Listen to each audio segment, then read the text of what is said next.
Ora Laimo va in avanti a cercare Mirante che scambia veloce con Baldassarre che entra in area di rigore.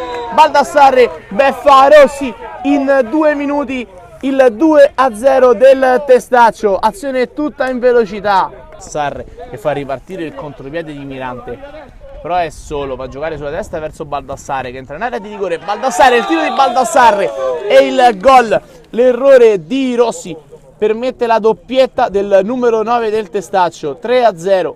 È stato bravo Tisei a metterla fuori, a far partire il contropiede del Testaccio verso Baldassarre. Baldassarre con il mancino ci mette le mani Rossi, ma la palla entra comunque in rete. Il terzo gol di Baldassarre, il 5-0 del Testaccio. Baldassarre che vede sulla destra Martino che è partito a tutta velocità. Martino, la conclusione di Martino e il 7-1 del Testaccio, un diagonale imprendibile per Rossi.